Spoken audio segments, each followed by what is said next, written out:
ഇന്നൊക്കെ ഇരിക്കാൻ നിവൃത്തിയില്ല. കല്യാണം കഴിക്കണ്ട എന്നാണ് ഇന്ന് ആൺകുട്ടികളും പെൺകുട്ടികളും പറയുന്നത്. കല്യാണം കഴിച്ചാലോ രണ്ടുപേരും കൂടെ ഒരു തീരുമാനമെടുക്കുന്നു, നമുക്ക് മക്കള് വേണ്ട, അടിച്ചു പൊളിച്ചെങ്കിൽ ജീവിക്കാം.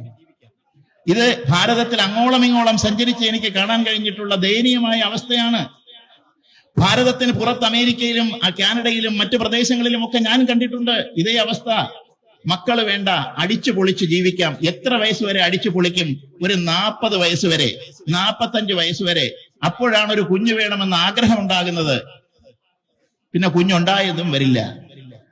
ഇപ്പൊ കുടുംബം എന്നുള്ള മഹത്തായ ഒരു സങ്കല്പത്തിന് പുല്ലുപോലും വില കൽപ്പിക്കാത്തതിന്റെ കുഴപ്പമാണിത്. നമ്മൾ അമേരിക്കക്കാരനെ അനുകരിക്കാൻ ശ്രമിക്കുന്നതിന്റെ പ്രശ്നമാണിത്.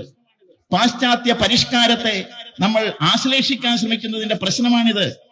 പൗരസ്ത്യ സംസ്കാരം നമ്മുടേത് സംസ്കാരമാണ്, വെളിയിലുള്ളതൊക്കെ പരിഷ്കാരങ്ങളാണ്. ഗ്രീക്ക് സംസ്കാരം എന്ന് നമ്മൾ പറയുന്നത് സിവിലൈസേഷൻ ആണത്.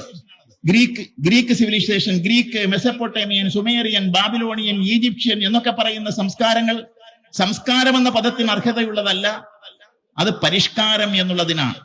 പരിഷ്കാരം ബാഹ്യമായ മോടിയും വിധാനങ്ങളുമാണ്. സംസ്കാരം ആന്തരികം, നേരത്തെ പറഞ്ഞ ആന്തരികമായ അദൃശ്യമായ മനസ്സിന്റെ ശുദ്ധീകരണ പ്രക്രിയയ്ക്ക് ഉപയോഗപ്പെടുന്ന കർമ്മങ്ങളാണ്. അതിനെയാണ് സംസ്കാരം എന്ന് പറയുന്നത്. സംസ്കരിക്കുക എന്ന് പറയുന്നത് അതാണ്. ആരെയാ സംസ്കരിക്കേണ്ടത്? ശവശരീരത്തെ സംസ്കരിക്കുന്നതല്ല ഞാൻ പറയുന്നത്. ആ ശവസംസ്കാരത്തെ സംസ്കരിച്ചാലും അശുദ്ധിയാണ് മാറുന്നത്. മനസ്സിനെ സംസ്കരിക്കുവാൻ ഉള്ള പ്രക്രിയയാണ് സനാതന ധർമ്മത്തിൽ പറഞ്ഞിരിക്കുന്നത്.